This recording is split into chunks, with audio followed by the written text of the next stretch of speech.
पढ़ लो तुम।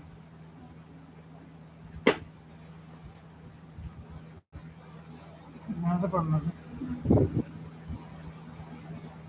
विभिन्नताओं का मतलब समझ गए? विभिन्नताओं का, हाँ, समझ गई? जी। विभिन्नताओं का संबंध किसी जीव के जनन विधि से है। लैंगिक जनन में दो जनक माता पिता भाग लेते हैं तथा इस विधि से उत्पन्न संतानें भिन्नताएं प्रदर्शित करती हैं। लेकिन बहुत से निम्न श्रेणी के जीव कायिक व अलैंगिक जनन दर्शाते हैं। यहाँ जीव का जन्म मात्र एक ही जनक से होता है। ठीक है, एक ही जनक से। इस विधि में युग्मक सूत्री विभाजन व जीन विनिमय आदि का अभाव होता है। अतः जीव अपने जनक के सभी लक्षण बिना किसी परिवर्तन के ग्रहण कर लेते हैं। अतः इस स्थिति में उत्पन्न जीव जनक की हूबहू प्रतिलिपि होते हैं। इसलिए इसे संतान न कहकर कृतंक अथवा किलोन कहते हैं।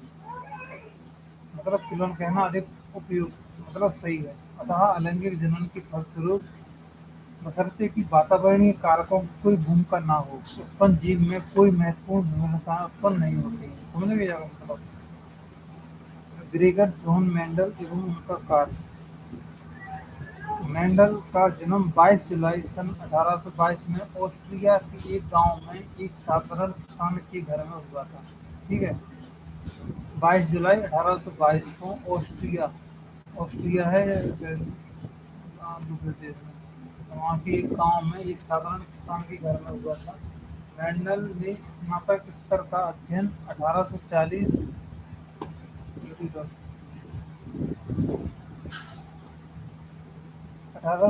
में पूर्ण किया था।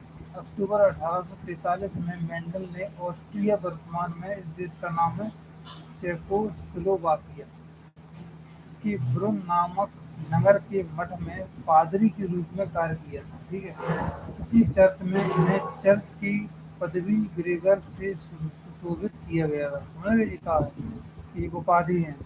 इसके पश्चात वो इसी नाम से जाने जाने लगा। सन 1814 में मेंडल ने अध्यापक के पद पर काम किया।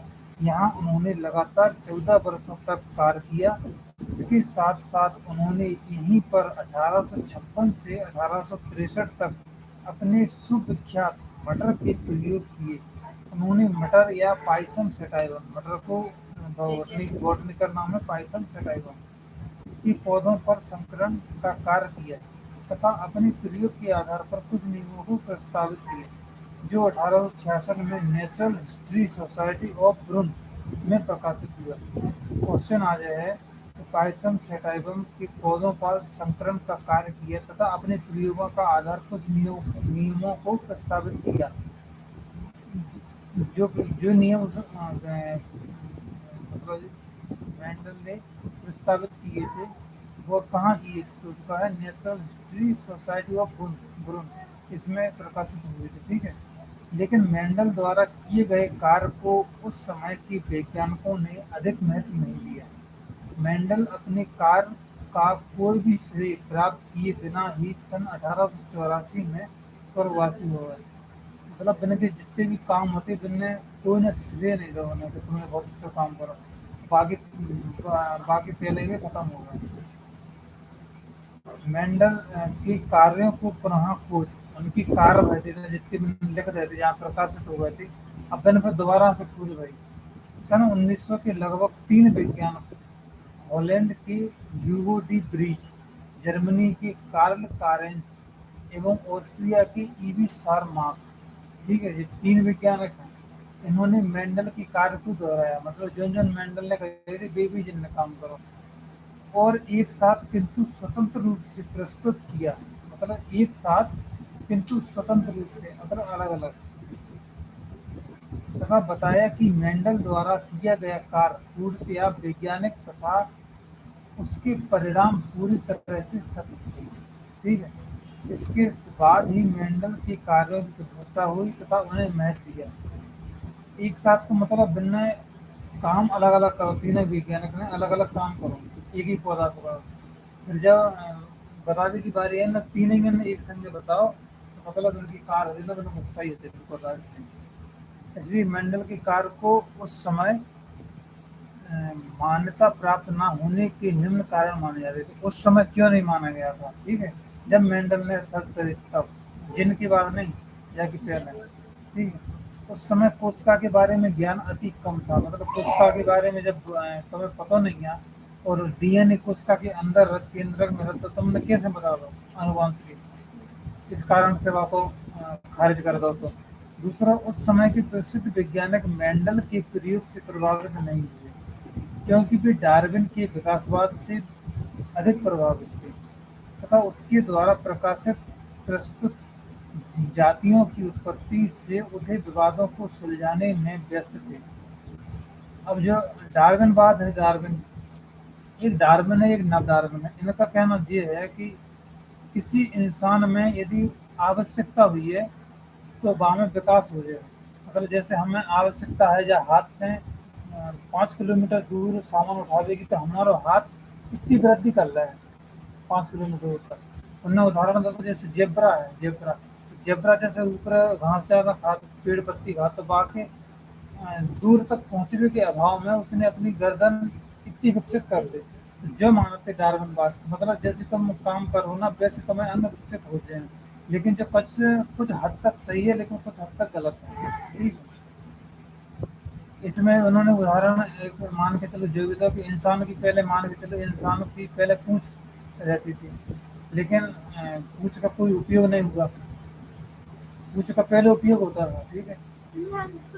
हाँ, पहले वैज्ञानिक मानते हैं और लिखते हैं, तो किताबों में लिखा है, मानते हैं इंसान एक होमोसेपियंस है, जो कि एक बंदर की जाति से वो है, मॉडिफाई होके आओ, मतलब डेवलप करके आओ आदि मानव से। तो पहले इंसान की पूंछ थी, तो इंसान की पूंछ को फिर इंसान का है पहले 4 पैरों पे खड़ा हो, चलो तो हाथ से पैरों पे 4 से चलो, तो जैसे आजकल गाय वगैरह हाँ सब, हाँ देखी है मैंने, ठीक है। किताबन में। हाँ, फिर धीरे धीरे विकसित हुआ तो फिर भी थोड़ा ऐसे हो गए, ऐसे हाथ ऊपर आ गए, फिर धीरे धीरे विकसित हुआ तो और सीधे आ गए, सीधे आ गए, तो अब पूंछ को जो काम हो तो वो काम विलुप्त होगा, इसलिए पूंछ विलुप्त हो गई।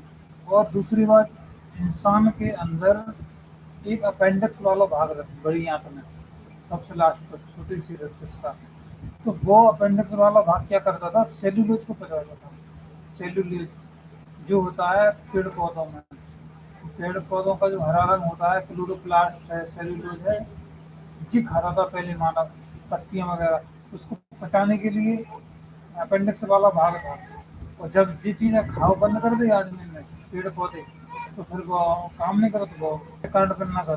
पहले जी आदमी के हाथी जैसी विकसित होती मानव जाति जैसे, ताकि जिनसे हम लोग काम करते, हवा वगैरह, पंखा, फांसी वगैरह कुछ भी लगा दे हाथ।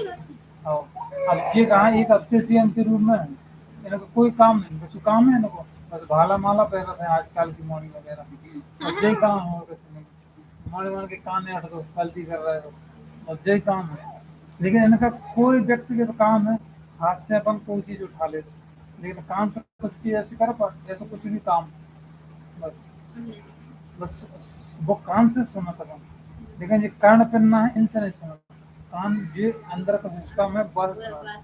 लेकिन जाको एक जो समझ सकत जो भाग, ऐसा अपन दिमाग लगा सकते, वैसे भी तर्क लगा सकते, जिस सामने से कोई वॉइस आतना तो ऐसे टकरा के ऐसे घूम घूम के अंदर चली जाती, लेकिन पीछे से जो आती है आवाज तो वो ऐसे टकरा के चली जाती।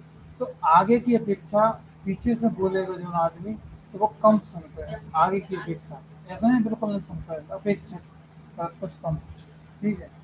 तो ये डार्विनवाद की ऐसे सिद्धांत थे, मतलब ये आगे तुम पढ़ो। मेंडल मेंडल ने अपने परिणाम गणित के आधार पर निकाले, जबकि उस समय जीव विज्ञान में गणित का प्रयोग नहीं होता था, ठीक है। अब मेंडल ने बार टाइम पे कहा है गणित के आधार पर परिणाम निकाल दे, रिजल्ट, लेकिन बार टाइम पे यूज होते नहीं, तो बायोलॉजी में गणित कैलकुलेशन होते ही नहीं था। मेंडल किसी अच्छे एवं बड़े विश्वविद्यालय की सदस्य नहीं थे, ठीक है। साथ ही छोटे स्कूल में शिक्षक होने के कारण तथा पादरी का कार्य करने के कारण भी उनके कार्यों पर विशेष ध्यान नहीं दिया गया। अब ये तो सामान्यता बात है, पादरी एक समाज है, जैसे पानिया है, जैन है, ऐसी पादरी समाज है, ठीक है। जाति कह सकते, समाज भी कह सकते, जैसे अलग टाइप की उनको भी, मतलब धार्मिक ये अलग सिस्टम। अब सामान अपन बात समझ सका, जैसे मान के चलो एक इंसान है विश्वविद्यालय लेवल को, एक कॉलेज लेवल का बच्चा है, और एक स्कूल लेवल का बच्चा है।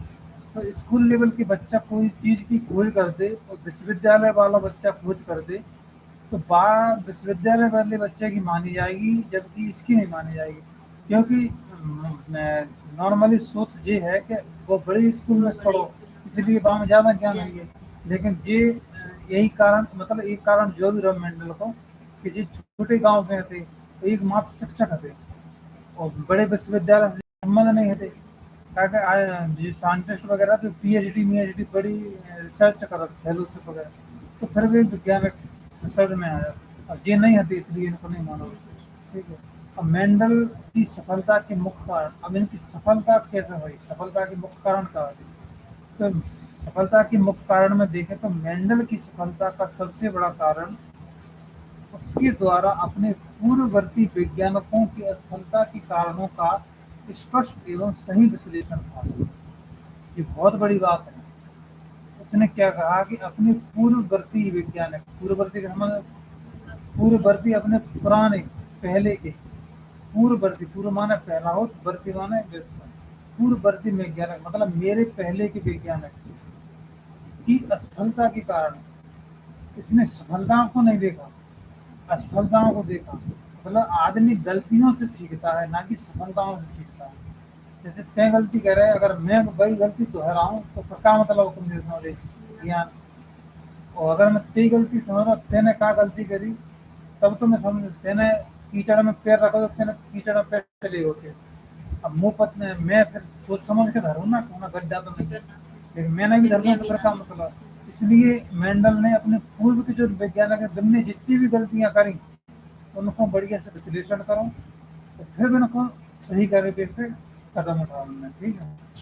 परिणाम स्वरूप वे अपने प्रयोगों में उन्हीं सभी कमियों को सुधारने में सफल रहे, और यही उनकी सफलता का रहस्य है। ऐसा नहीं है कि मेंडल के पूर्ववर्ती वैज्ञानिक थे, उनने पूरे मतलब पूरे पॉइंट गलत छाटे होंगे, कुछ तो सही हुई है। मान चलो 100 में से 50% मैंने सही करे, 50% गलत करे, 50% तो भी सही है थे।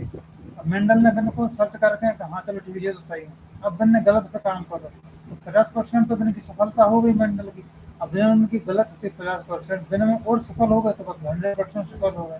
तो जो कारण थे, मैंने गलतियां को पकड़ो बस। इसलिए गलतियों को पकड़ना चाहिए, असफलता को पकड़ना चाहिए। ऐसा नहीं है कि दो मोड़ा नौकरी पे नहीं लगाओ, बा मोड़ी नौकरी पे नहीं लग पाई तो हम भी नहीं लग पाए, ऐसा नहीं। बाने कहाँ गलती करी वह पहचानो, अपने दूर करो, हमें सफल हो। सीधी सी बात है।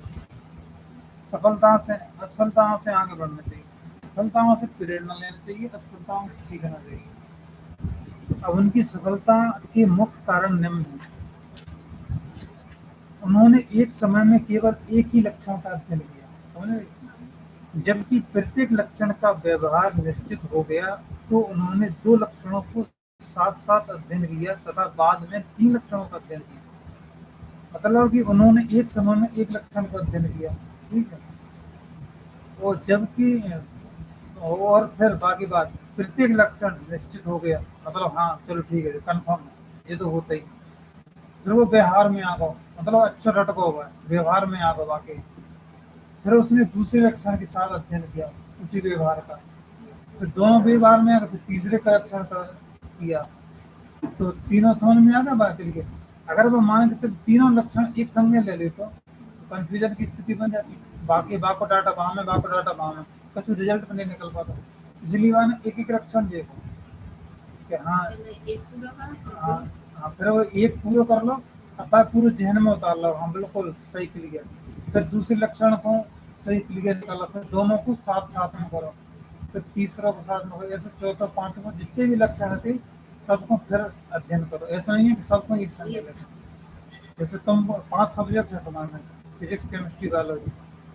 अब फिजिक्स केमिस्ट्री बायोलॉजी है, तो प्रत्येक किताब में 15 चैप्टर मान के चलो, 15 चैप्टर तो पूरे इकट्ठे कर रखे हो, तो कंफ्यूजन हो जाए। जब क्वेश्चन, जब पार्ट को जाओ क्वेश्चन, जब हाँ, तो एक पार्ट के मैं एक पार्ट के मतलब एक सब्जेक्ट के पूरे पार्ट के, हाँ एक पार्ट के भी मान के चलो। अब जब तुम एक एक अच्छे क्वेश्चन याद करो, अच्छे बार ध्यान में उतार ले, फिर तुम्हें कंफ्यूजन किस चीज में होगी, फिर तुम एक के संग दो भी याद करते हो। ये भी एक कारण रहा, ऐसा नहीं कर पाए तरह जो करना हो तरह जो करना, फिर कंफ्यूजन हो गया। ऐसा सोच लेते ना कि अरे जो तो मैंने पढ़ लो, जो ठीक है, फिर देखे अब मैं दूसरा पढ़ लूं, फिर वो कुछ मतलब पहले बार अच्छे से तैयार करो, दूसरे के सामने तैयार करो कि हम मतलब कंफ्यूजन तो नहीं हो रहा है। उसके बाद अध्ययन के लिए चुने गए प्रत्येक लक्षण के केवल दो स्पष्ट विरोधी रूपों का होना, जिन्हें आसानी से एक दूसरे से अलग पहचाना जा सकता था। ठीक है, अध्ययन के लिए चुने गए प्रत्येक लक्षण के दो स्पष्ट विरोधी रूपों का होना, जिन्हें आसानी से एक दूसरे से अलग पहचाना जा सकता था। मतलब दो चीजों से उन्हें अलग काका है, फिर बिल्कुल स्पष्ट देख लगा, दो स्पष्ट विरोधी है, जिस दोनों में काका विरोध करना है, उनको उन्हें अलग से आसानी से पहचान लो। तो जब ये कारण रहा उनको ऐसा नहीं कि मैंने सरसरी तौर पर ले लो, अरे ठीक है, ऐसा नहीं, मतलब स्पष्ट, हाँ गलत है तो गलत है, मतलब जो बातें अलग अलग है। ठीक है, प्रत्येक पीढ़ी में किसी भी लक्षण के दोनों विरोधी रूपों वाले पौधों को अलग अलग तथा सही गणना करना। ठीक, प्रत्येक पीढ़ी में किसी भी लक्षण के दोनों विरोधी रूपों वाले पौधों की अलग अलग तथा सही गणना करना। समझ गए, दो विरोधी रूपों वाले पौधों की उन्होंने अलग अलग गणना करी। ऐसा नहीं है कि जहाँ थोड़ी बहुत गलती है चलो ठीक है तो चल जाए, ऐसा नहीं, विरोधी है तो अलग ही अलग। उनका गणित का ज्ञान, जिससे वे विरोधी लक्षणों के अनुपात का महत्व समझ सके। ठीक है, उनकी गणित का ज्ञान, जिससे वे विरोधी लक्षणों के अनुपात का महत्व समझ सके। अब अनुपात का महत्व क्यों समझ सके, अनुपात के महत्व से क्या संबंध है? अनुपात का महत्व मतलब एक में 2% है, एक में 1% है, तो 2:1। अब एक पौधा दूसरे पौधा से 2:1 में विरोधी है, तो जो मैथ से तो होता है सही। अब वैसे अपन कैलकुलेशन मुंह से कह दे, बातों से कह दे कि वो पौधा जड़ में, बाकी पौधा में जड़ में बहुत अंतर है, बहुत अंतर है, जहाँ का आदमी अंदाजा लगा, इसलिए उन्होंने एक अनुपात बताया कि 3:1 में या 3:2 में या 4:1 में, तो बात से स्पष्ट समझ में आते हैं कि एक चौथाई हिस्सा और एक हिस्सा, ऐसा। इन सब के बावजूद मेंडल स्पष्ट रूप से भाग्यशाली थे, क्योंकि मेंडल द्वारा चुने गए लक्षणों में से कोई भी लक्षण मात्रात्मक नहीं था, मतलब उसकी कोई क्वांटिटी नहीं थी, इतना की उतना, ऐसा कुछ नहीं था। ठीक है, प्रत्येक लक्षण केवल एक कारक अथवा जीन द्वारा नियंत्रित था। ठीक है, एक फैक्टर और एक जीन द्वारा नियंत्रित था, मतलब जितने प्रत्येक लक्षण होते पौधा के भी एक कारक, फैक्टर और जीन, मतलब प्रत्येक में जीन नहीं था, ऐसा नहीं है वो हवा हवाई, ऐसे नहीं। मेंडल ने जिन 7 लक्षणों को लेकर प्रयोग किए, उनमें से कोई भी लक्षण सहलग्नता प्रदर्शित नहीं करता था। सहलग्नता मतलब मतलब समान। मेंडल द्वारा मटर के पौधे के चुनाव के कारण, कि मेंडल ने मटर का पौधा ही क्यों चुना। मेंडल ने अपने प्रयोगों के लिए मटर का चुनाव काफी सोच विचार कर किया। मटर चुनने के मुख्य कारण निम्न थे।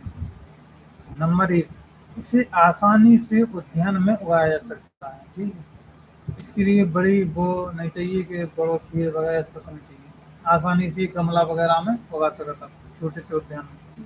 पौधे शाकीय एवं एक वर्षीय होते हैं, मतलब इसकी शाखा भी निकलती हैं और एक वर्षीय एक साल में, और वर्ष में 2 बार उगाए जा सकते हैं, एक साल में 2 बार उगा सकते हैं। अतः किए गए प्रयोगों के परिणाम जल्दी प्राप्त होते हैं। ठीक है, एक वर्ष में 2 बार उगा सकते हैं, अपन नहीं उगा सकते लेकिन उगा सकते हैं, ट्राई करना तो कहूँगी हो गया। किए गए प्रयोगों के परिणाम जल्दी प्राप्त होते हैं, मतलब जो अपन प्रयोग करने वाले परिणाम भी जल्दी प्राप्त होते हैं।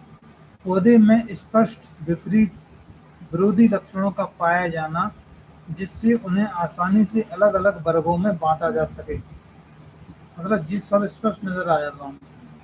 इसके पुष्प तितलीकार एवं द्विलिंगी होते हैं, अतः इनमें अधिकांश स्वपरागण होता है। लेकिन पुष्प की बनावट इस प्रकार की होती है कि परपरागण भी आसानी से कराया जा सकता है। मतलब इसमें ज्यादातर क्या है, अधिकांशतः स्वपरागण हो, तो बिना जो इंतजार नहीं करना है कि आंधी तूफान परपरागण के जितने भी कारक हो कैसे होते हैं, बिना कोई इंतजार नहीं करना है। स्वपरागण हो तो आसानी से करवा सकते हैं। और पर परागण भी हो जाते हैं इनमें, लेकिन क्योंकि इसकी फूल की संरचना इस टाइप की रहे कि पर परागण भी संभव है, लेकिन वो एक विशेष कंडीशन में होती है। मटर में संकरण से प्राप्त संतानें जनन क्षम होती हैं, मतलब फर्टाइल होती है। मतलब जनन क्षम मतलब है ना, अगली संतति पैदा करने की क्षमता वाली, जनन क्षमता जिसमें हो वो, ठीक है। मटर के पौधे में अधिक फल एवं फूल लगते हैं, जिससे बीजों को आसानी से प्राप्त कर सकते हैं। एक मटर में कितने बीज रहते, 6-7 कम से कम, तो आसानी से बीज मिल जाते हैं उनके। मटर के पौधे अनेक शुद्ध प्रजनन किस्मों में मिलते हैं। तो ये इतने कारण है, इनको बढ़िया से लिखना अपनी भाषा में और याद कर लेना, ये पूछ सकते हैं, ठीक है। अब मेंडल की संकरण प्रयोग, मतलब इनने एक्सपेरिमेंट कैसा करो, संकरण कैसे करो, ठीक।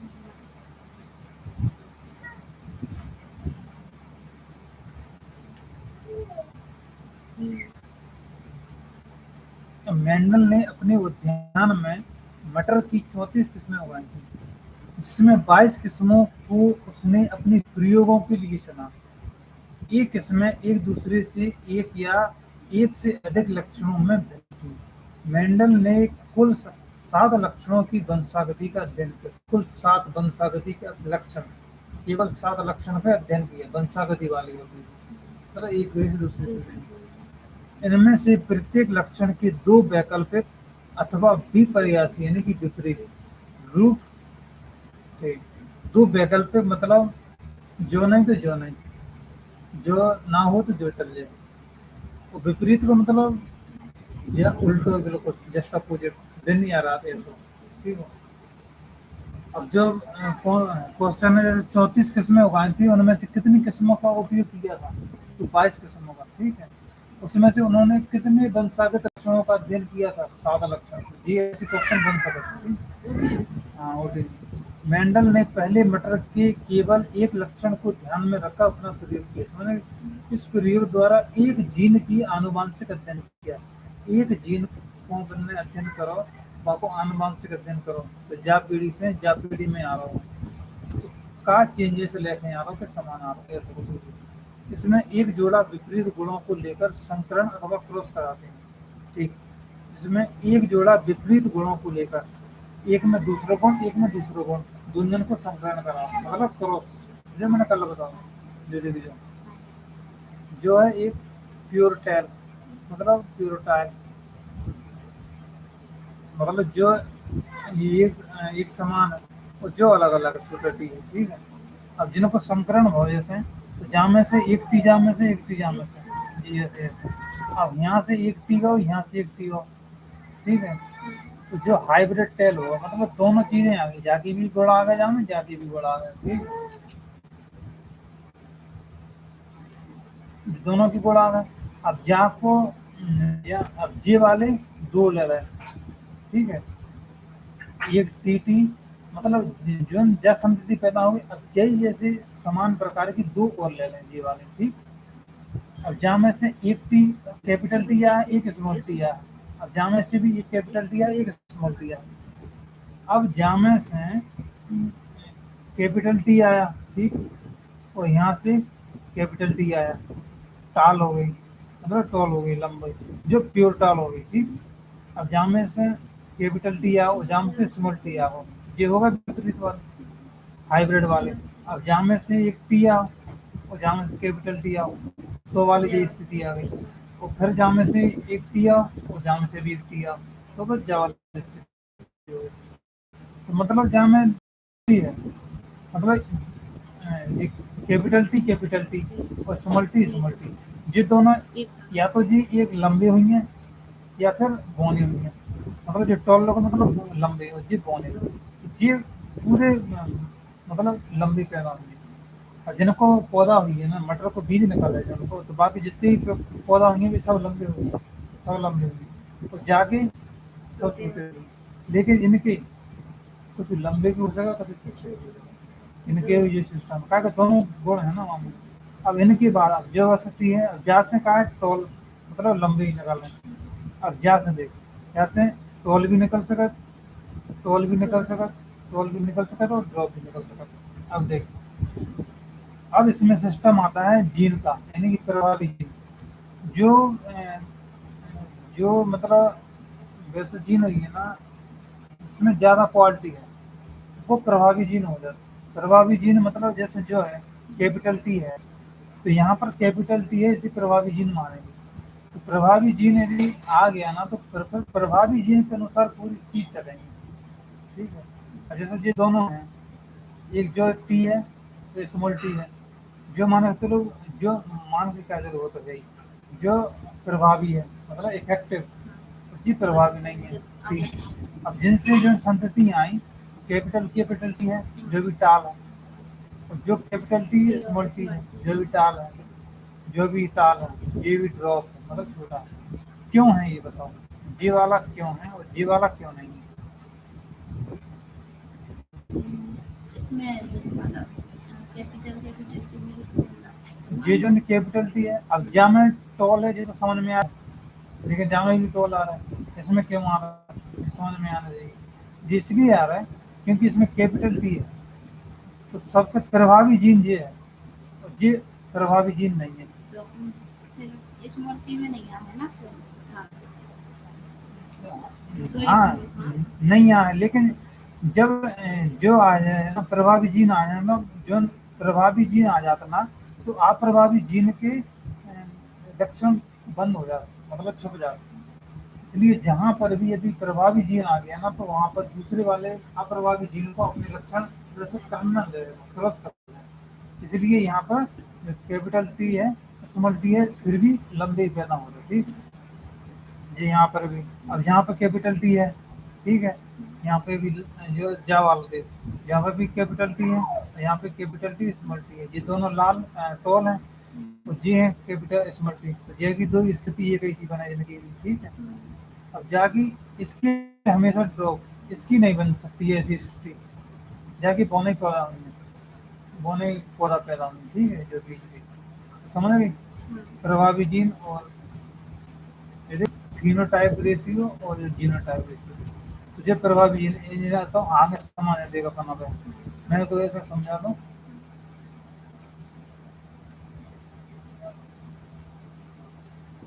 अब मेंडल के पहले मटर की केवल एक लक्षण को ध्यान में रखकर अपना प्रयोग किया, इस प्रयोग द्वारा एक अनुवांशिक अध्ययन किया।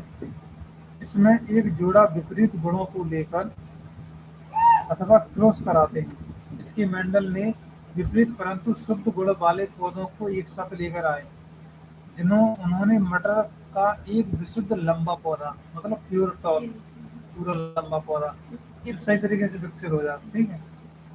और उसी जाति का मटर का दूसरा विशुद्ध बौना पौधा, मतलब ये दोनों की जाति एक है स्वयं में, लेकिन एक शुद्ध लंबो, एक विशुद्ध बौना, एक प्रभावी हाँ, मतलब एक बौना एक सीधी बात। दोनों पौधा ले लें, उन्हें परपरागित किया, ठीक है, परपरागित किया अर्थात लंबे पौधे के परागकणों को बौने पौधों की वर्तिकाग्र पर डाला, इसके परागकण इसकी वर्तिकाग्र पर डाला, ठीक, या लंबे पौधे की वर्तिकाग्र पर बौने पौधों की पराग डाले, उससे उत्पन्न बीजों के अंकुरण से जो पौधे उत्पन्न हुए वे सभी लंबे थे। इससे जो या पौधा भाया जो पौधा वे सभी लंबे थे, इन सभी से उत्पन्न बीजों के अंकुरण से जो पौधे उत्पन्न हुए वे सभी लंबे थे। इन सभी पहली पीढ़ी वाले पौधों को मेंडल ने प्रथम पुत्री पीढ़ी कहा। ये सभी पौधे संकर थे क्योंकि दो भिन्न भिन्न गुणों वाले पौधों के पर परागण से उत्पन्न उत्पन्न संतानों को संकर कहते हैं। ठीक है, संकर। अब F1 पीढ़ी से प्राप्त लंबे पौधों को फिर आपस में क्रॉस कराया गया, तो उनसे प्राप्त बीजों को उगाने पर सभी पौधे लंबे नहीं हुए।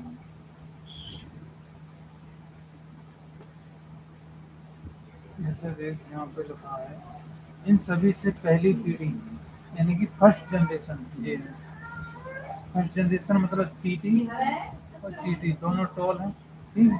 दोनों लंबे पौधा है, क्योंकि दो भिन्न गुणों वाले परपरागण उत्पन्न संतानों को संकर कहते हैं। अब ये जो है इन्हें हम संकर कहते हैं, ठीक है? संकर संतान।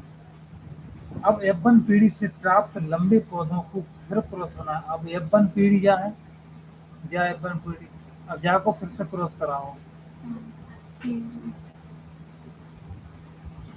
जो कंफ्यूजन मत है, जो टी अलग कर दो, जो अलग कर दो, ये दो टी है ना, इसलिए ये अलग अलग होगा। अब जाके बर्फ का जा पे कह रहे हैं, जा पे कह रहे हैं, ये जाके जा पे कह रहे अभी तो दुनिया से हैं, हम तो निकाला ना। ये ना कोई ये जीना है ना इनको ऐसे हुआ। अब जब फर्स्ट जनरेशन को क्रॉस करा तो ये दोनों मतलब लंबी पैदा है, हाइब्रिड तो, ठीक है। अब F1 पीढ़ी से प्राप्त लंबी पौधे, अब जो F1 पीढ़ी से अपन ने जो प्राप्त हो गए, ज्या पीढ़ी से ज्या प्राप्त हो गई थी। अब ज्या जनरेशन F1 पीढ़ी से प्राप्त लंबी पौधों को फिर आपस में क्रॉस कराया, ये दुनिया को आपस में क्रॉस कराया। अब जहाँ में जो एक मटर मान लो, मटर मटर अब जहाँ में कितने बीजा हैं, 7-8, अब अलग अलग फिर से करा उनको क्रॉस, ठीक। प्राप्त बीजों को उगाने पर सभी लंबे पौधे नहीं हुए। अब इनसे जामे से एक जा को ले लो, एक जा को ले लो, ठीक है। तो जाम से एक जा को टी, जा को स्मॉल टी, जा को टी, जा को स्मॉल टी। अब जिनसे कहा है कि सेकंड जनरेशन में प्राप्त सभी लंबे पौधे नहीं हुए, उनसे प्राप्त बल्कि कुछ पौधे लंबे और कुछ बौने पौधे उत्पन्न हुए। इन लंबे एवं बौने पौधों का अनुपात 3:1 का था। मतलब कि टीटी टीटी टीटी टीटी 1 2 3 1, ठीक है। 1 2 3 इनको भी रेशियो भी रख है, लेकिन अपन साधारण समझे कि जो लंबो जो लंबो जो लंबो एक छोटा, मतलब 3 लंबे 1 छोटे, मतलब एक क्रॉस कराओ तो 4 संतति पैदा हुए, जिनमें से 3 लंबी थी और एक छोटी। अर्थात 75% लंबी थी और 25% बौनी थे। 4 है तो 4 को 100 मान लो, एक को 25%, तो बाकी 75% हो गए। F1 पीढ़ी से उत्पन्न संतानों को पीढ़ी को उन्हीं द्वितीय पुत्रीय पीढ़ी कहा। F2 पीढ़ी के 3 लंबे और एक बौने पौधों में एक विशुद्ध लंबा यानी कि टीटी, 2 संकर लंबे टीटी और एक विशुद्ध बौना टीटी प्राप्त हुआ, जिसका अनुपात 1:2:1 था। समझ गए?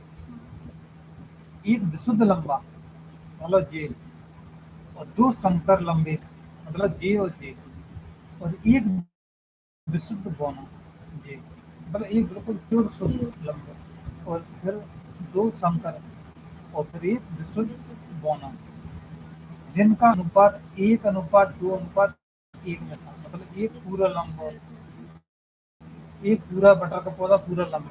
अब 2 जे हैं तो 1:2 जो ले लो, एक वालों, ठीक है। अब ये 2 हैं तो 1:2 ले लो, फिर 1:2 1:2, मतलब एक पूरा लंबा, 2 2 कैसे जो भी आ जाता है वो होती है। मैम आप क्वेश्चन में आओगे, इनमें बताइए क्या है इसका मतलब। जो वालों है विशुद्ध लंबा, जिस संकर लंबे, जिस विशुद्ध बौना, ठीक है। F2 पीढ़ी के पौधों को स्वयं परागित कर तृतीय पुत्रीय पीढ़ी, मतलब कि F2 पीढ़ी जो जा है, F2 पीढ़ी जा हो गई, F1 जा हो गई थी, F2 पीढ़ी जा हो गई, ठीक है। अब F2 पीढ़ी के पौधों को स्वयं परागित कर तृतीय पुत्रीय पीढ़ी के पौधों में यह पाया गया है कि बौने पौधे स्वयं परागण द्वारा केवल बौनी संतान उत्पन्न करते हैं, किंतु लंबे पौधे में 1/3 केवल 1/3 मतलब 1/3 केवल लंबी संतान पैदा करते हैं, मतलब 3 में से 1, तथा 2/3 2/3 लंबी एवं बौनी और दोनों प्रकार की संतानें 3/1 या 3/1 के अनुपात में उत्पन्न करती हैं, जहाँ को मतलब बटा भी होता है। इस प्रयोग से मेंडल ने कुछ निष्कर्ष निकाले, तो समझ में आ गई है कि 1/3 और 3/1 कैसे, जो एक जो एक अब 1 2 3 जो एक और जो 1 2 3 कैसा, ठीक है। यहाँ तक तू याद कर लिए, यहाँ तक तो बिल्कुल आसान आएगा मुझे समझ में, यहाँ थोड़ी कंफ्यूजन की स्थिति बन जाए तो जाए याद कर लीजिए। अब इसका निष्कर्ष का निकल, जनक चाहे कोई भी हो, विक्रम संकरण शरीर एक जैसा परिणाम प्रदर्शित करते हैं। समझे, जनक चाहे कोई भी हो, विक्रम यानी कि रेसिप्रोकल क्रॉस मतलब उल्टा ऐसा हो, सदैव एक जैसे परिणाम प्रदर्शित करते हैं। उदाहरण के लिए लंबे नर एवं बौने मादा के मध्य मूल संकरण में सभी एफ1 पौधे लंबे थे, तथा मादा एवं बौने नर के मध्य विक्रम संकरण में भी सभी एफ1 पौधे लंबे थे, ठीक है। इनके ये लंबे थे। दो विपरीत लक्षणों में से केवल एक लक्षण एफ1 पीढ़ी में दिखाई देता है। दो विपरीत लक्षणों में से केवल एक लक्षण F1 पीढ़ी में दिखाई देता है, जैसे जो टीटी है, और जो जहाँ में से जो एक लक्षण मतलब ऐसे दिखाई देता है पीढ़ी वाला लक्षण, एक कोई सा नाम लो, तथा दूसरा छिपा रहता है, ठीक है। जो मैंने अभी कही थी सर्वाइवल हुआ है, समझ में आया। F1 पीढ़ी के पौधे में स्वपरागण कराने पर F2 पीढ़ी में पुनः प्रकट हो जाता है। उदाहरण के लिए लंबे एवं बौने पौधों में क्रॉस कराने पर बौनेपन का लक्षण F1 पीढ़ी में छिपा रहता है, F2 पीढ़ी में पुनः प्रकट हो जाता है।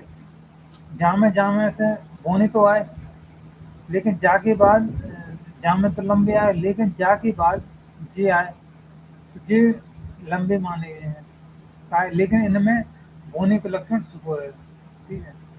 जो F1 पीढ़ी में छिपा रहता है, जहाँ F1 पीढ़ी में छिपा रहता है, जी हाइब्रिड टॉल हो गई। हाइब्रिड टॉल में नहीं लंबा।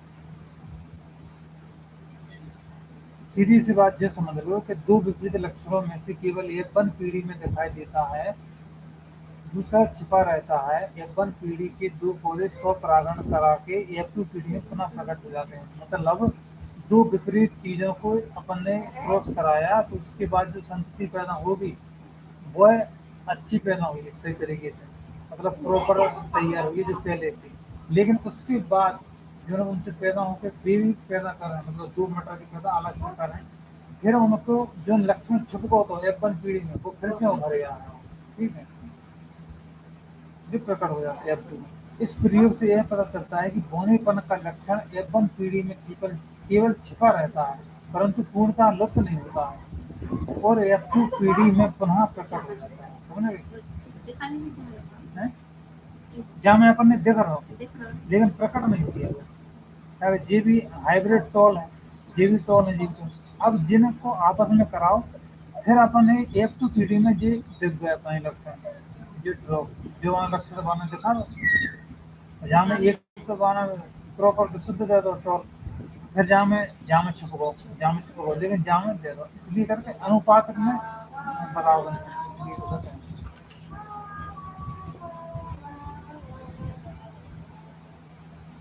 मेंडल ने शेष अन्य 6 लक्षणों के लिए भी इसी प्रकार एक संकर संकरण किए, तथा यह बताया कि F1 पीढ़ी में दिखलाई पड़ने वाले लक्षण को प्रभावी लक्षण कहते हैं, तथा ऐसे लक्षण जो F1 पीढ़ी में छिपे रहते हैं तथा F1 पीढ़ी के पौधों में स्वपरागण कराने पर F2 पीढ़ी में पुनः प्रकट हो जाते, जिन्हें अप्रभावी लक्षण कहते हैं। मेंडल ने जिन 7 लक्षणों को लेकर प्रयोग किए, उनके परिणाम वास्तविक आंकड़ों तथा अप्रभावी और प्रभावी लक्षणों आगे की सारणी में दिए गए हैं, जो अपन पढ़ेंगे। समझ में आ गई प्रभावी लक्षण और अप्रभावी लक्षण क्या होते हैं। ये भी जब तक कॉम्पिटिशन की तैयारी करें ना, तो इन पर क्वेश्चन बनते हैं कि मान के चलो जे और जे और जी वाले इनका क्रॉस कराया जाता है, तो कब उनका प्रभावी जीन का प्रभावी लक्षण प्रभाव प्रकट होंगे, किस पीढ़ी में, तो किस पीढ़ी में अप्रभावी जीन के लक्षण पैदा होंगे, ऐसा पूछे। मतलब ये तो घुमा फिरा के कैसे ही पूछ सकते, जब अपनी क्वेश्चन सही से समझ में आ जाए तो फिर कोई दिक्कत नहीं रहती। ये है मेंडल भाई, ठीक है। ये मटर की जितनी पौधा है, मटर एक मटर में देखिए तो कचू एक मटर की पौधा में फलियां हुई हैं, फलियां में कई कई फलियां पूरी भरी हुई हैं, कई फली हुई हैं। कछुअन में बीज छोटे हुए हैं, कछुअन में बड़े हुए हैं।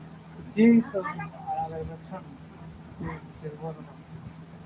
आयु पीढ़ी का लक्षण रूप व जीन रूप अनुपात शतरंज पट विधि अथवा द्विशाखा रेखा विधि द्वारा ज्ञात किए गए।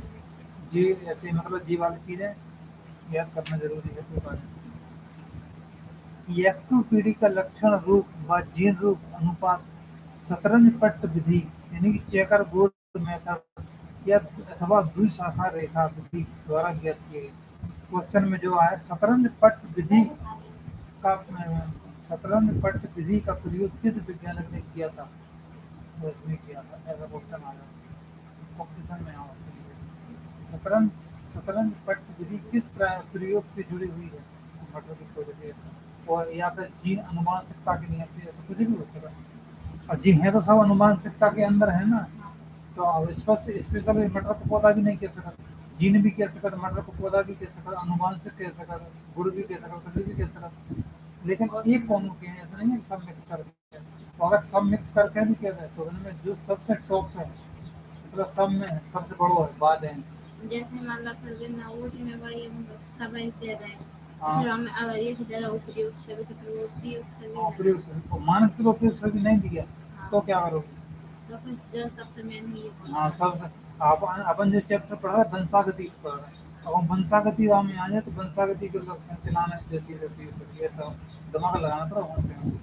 अब शतरंज पट विधि का आविष्कार अंग्रेज वैज्ञानिक आर.सी. पुनेट ने किया था। अब ये भी याद है शतरंज पट विधि किसने किया था, तो आर.सी. पुनेट ने, ठीक है। इसलिए इसे पुनेट वर्ग भी कहते हैं। शतरंज पट विधि का दूसरा नाम भी बताइए, तो क्या पुनेट वर्ग। इस विधि की सहायता से युग्मकों के विविध संयोजनों में जीन प्ररूपों एवं लक्षण रूपों का निर्धारण सरलतापूर्वक किया जा सकता है। यहाँ प्रत्येक संभव युग्मक एक विशिष्ट पंक्ति अथवा कॉलम में रखा जाता है, जिसमें लगभग जिसमें लंबवत पंक्ति मादा और क्षैतिज पंक्ति नर जनकों की होती है। युग्मक सभी संभव संयोगों में संलयन कर सकते हैं और इससे निर्मित होने वाले जीन प्ररूपों को लक्षण रूपों के साथ साथ खाने में अंकित कर दिया जाता है। मतलब शतरंज है ये जैसा जी हम प्रभावित जी जी डेफिनेशन समझा तो आप प्रभावित आदमी का है। टीचर वगैरह आजकल तो कहा टीचर बढ़िया पढ़े लिखे आ रहे हैं, टेट मेट पास करके आ रहे हैं, बिना पता है कि कंपटीशन पढ़ के आ रहे हैं, बिना पता है कहाँ से क्वेश्चन आ रहे हैं, इम्पोर्टेंट कहाँ है, बिना पता है कि क्या चीज़ इम्पोर्टेंट है, क्या चीज़ इम्पोर्टेंट है, क्या चीज़ इम्पोर्टेंट है, क्या चीज़ इम्पोर्टेंट है। इसलिए भी ये चीज़ पढ़ा रही है। लेकिन पुराने मास्टर क्या करते थे, इतने से लेके यहाँ से लेके सीधो लिखा दे जी चीज़ें, ये डिब्बन की चीज़ें कहूँ नहीं पढ़ाते थे, ये बहुत इम्पोर्टेंट थी। कॉम्पिटिशन पेपर बना थे इनसे, इनके अंदर से तो बन रहा था इनसे ही। अब जितने देगी कहीं ना कहीं तो मिल ही मिल है, कहीं ना कहीं आर.सी. पुनेट मिल है। आर.सी. पुनेट कौन था, शतरंज पट विधि का आविष्कारक था। यह कहाँ का था, यह अंग्रेज वैज्ञानिक था और शतरंज का था, और इसके बारे में आगे मटर के पौधे के 7 जोड़ी गुणसूत्र होते हैं। मटर के पौधे में 7 जोड़ी गुणसूत्र होते हैं। पहले यह माना जाता था कि मेंडल ने जिन 7 लक्षणों का अध्ययन किया था उनके जीन अलग अलग गुणसूत्रों पर स्थित थे। अब यह ज्ञात हुआ कि वे अलग अलग गुणसूत्रों पर नहीं थे, बल्कि 4 गुणसूत्रों पर थे। बीजपत्र एवं पुष्प के रंग के जीन्स एवं गुणसूत्र पर स्थित होते हैं, लेकिन ये संलग्नता प्रदर्शित नहीं करते हैं, अतः स्वतंत्र रूप से पृथक हो जाते हैं। पौधे की ऊंचाई एवं फली का आकार जीन में भी एक गुणसूत्र पर स्थित होते हैं, लेकिन ये संलग्नता प्रदर्शित करते हैं, अतः मेंडल इसमें आशानुरूप द्विसंकर अनुपात प्राप्त न कर सके। ठीक, पे सिमेट्रिकल कर दिया। अब 7 जोड़ी गुणसूत्र, मतलब सपन्न जन रहे थे, लेकिन वे एक ही मटर के हैं सब। मेंडल ने जिन 7 लक्षणों का अध्ययन किया वह अलग अलग गुणसूत्रों पर स्थित थे, मतलब जीन अलग अलग गुणसूत्रों पर स्थित थे। अब ज्ञात हुआ, पहले अपन ये समझते थे कि अलग अलग गुणसूत्र पर स्थित होते थे, लेकिन अलग अलग गुणसूत्र पर नहीं थे, बल्कि 4 गुणसूत्रों पर थे। ठीक है। अब पुष्प का रंग जीन्स की गुणसूत्र पर निर्भर होता है। जैसे कई पुष्प हैं आजकल, कई अलग अलग पुष्प आने लगे, एक एक पौधा में से अलग अलग हो जाए। ये जीन्स को वे तो कर दे मॉडिफाई, प्रायोगिक प्रयोगशाला में उन पर रिसर्च कर रखे हैं और जीन्स एक्सचेंज कर देते हैं। आप इंजाम में जाकर जाना, फिर संग्रह का जीवन भर चलत रहो, एक वर्ष में वो चलत रहो जीवन भर, बस तो काम होता रहता। विज्ञान का कर रहे तो कर रहे, जाति से जाति बनाई, जाति से जाति बनाई। इसलिए अपने पढ़ने इंसान को भी जो बोल रहे हैं, इंसान की भी कॉलोनी बनाने लगी। ठीक है। और आगे कल पर हूँ। ठीक है। किसी भी तो सर समझने में टाइम लगे, याद भी करने को। हम्म?